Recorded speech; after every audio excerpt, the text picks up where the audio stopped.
quali. Wek nyir gari ala quali. Wek diar gari ala quali. Wek mid gari ala quali. Wek jamo dere no wini gir mangati tikir lala bong toy panyang adong ting ding matoto. Wek jamo dere no wini gir ay gir lala bong toy panyang akon ting ding magendo. Unjola bong marol anyara no wini gir tige banyara gawi gir jalman el jalman. Je unjola bong marol anyara no wini gir tige banyara gawi gir jalman el jalman. Maroli de juda gilwal mangawol maroli de juda gilwal mangawol bungir lengi bong marol uni jol gilwal un mangawol aguli nyala lengi bong marol uni jol gilwal un mangawol arol wol wol kweto maroli ari won wol kweto maroli manywad won wol kweto maroli akon won wol kweto maroli. Yan yar jaga gilwal wude jalla bo yar jaga gilwal wude mangawol yan yar jaga gilwal wude jalla bo yar jaga gilwal wude maglunga mangawol. Example yoga nyanga dong anyang tinga gum yera korane jirane man rancho lebenene jol yomen un jalla bo marol anyaro woni digirige banyaro ka kwigide jalman el kajman. Jehun jola bong marol anyaro woni digirige banyaro ka kwigide jalman el jalman.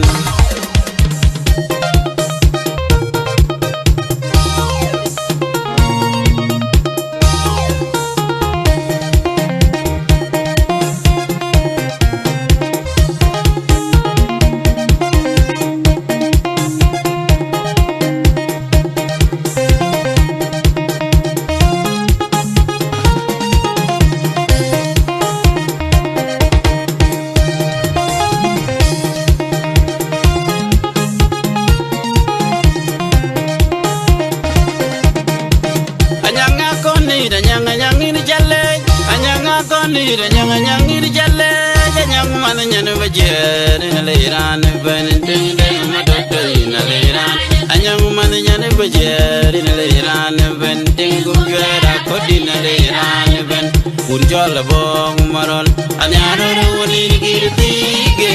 banyaro ga gide jalman ni kajman. Jang unjol bong marol anyaro woni girtige banyaro ga gide jalman ni jalman. Jamu dede temo kwaje na yene ranyang adola temene yene ranyang manuna temene yene ranyang diktora temene yene ranyang manunu kwaje na yene ranyang kukwenya dole na yene ranyang mananya no bajeri na leira ne banteng ne matoto na leira anyang mananya ne bajeri na leira ne banteng gomyera kodi na leira ne ben. Unjola bong marol anyaro woni digirtige banyaro ka kwigide jalman el kajman. Jang unjola bong marol anyaro woni digirtige banyaro ka kwigide jalman el jalman.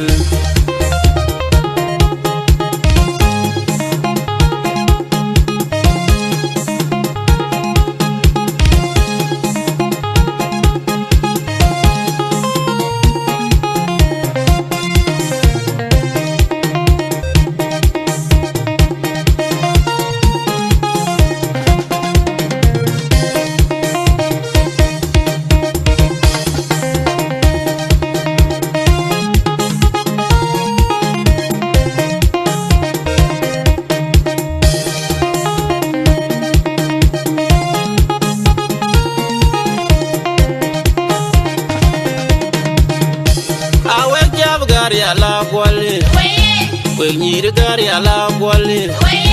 wek diar gari ala kwali wek mid gari ala kwali wek jamo dere no wini gir mangati tikir lala bong toy panyang adong ting ding matoto. Wek jamo dere no wini gir ay gir lala bong toy panyang akon ting ding magendo. Unjola bong marol anyaro wini wuni di tige bani arore ka wigi der jalman ne gajman jehun jola bo marol ani arore wuni di tige bani arore ka wigi der jalman ne jalman marali di juda o gilwal mangawol marali di juda o gilwal mangawol bungira lengi bo marol wuni jola gilwal wuni mangawol abuli ni ala lengi bo marol wuni jola gilwal wuni mangawol arol wol wol akwaito maroli arig wana wol akwaito maroli manywad wana wol akwaito maroli akon wana wol akwaito maroli yan yar janga gilwal wuni jola bo yar janga gilwal wuni mangawol yan yar janga gilwal wuni jola bo yar janga gilwal wuni melonga mangawol example la yoga nyanga dong anyang tinga gumjera korane jirane man rancho lebelini jol yemen un jol bo marol anyaro wuni digirige banyaro ka kwigi der jol manen kajman jehun jol bo marol anyaro wuni digirige banyaro ka kwigi der jol manen jalman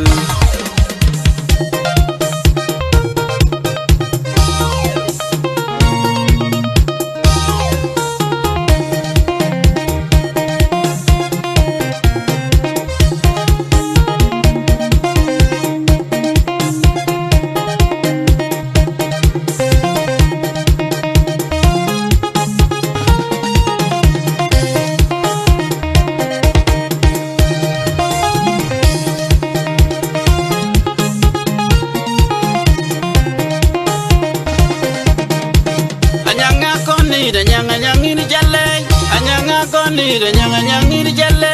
anyang man nyane bajeri na leiran ben ding ding ma dodo na leiran anyang man nyane bajeri na leiran ben ding gumjera kodi na leiran ben unjola bong marol anyaro woni girtige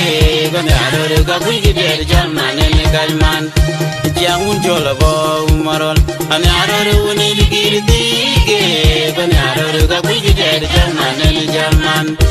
jamu de tum kwaje na yene ranyang adola de mena yene ranyang manuna de mena yene ranyang diktora de mena yene ranyang manunu kwaje na yene ranyang kukwenya dole na yene ranyang mananya ne bajeri na leirane banteng de matoto na leirane anyang mananya ne bajeri na leirane banteng gomjera kodi na leirane ben unjala bo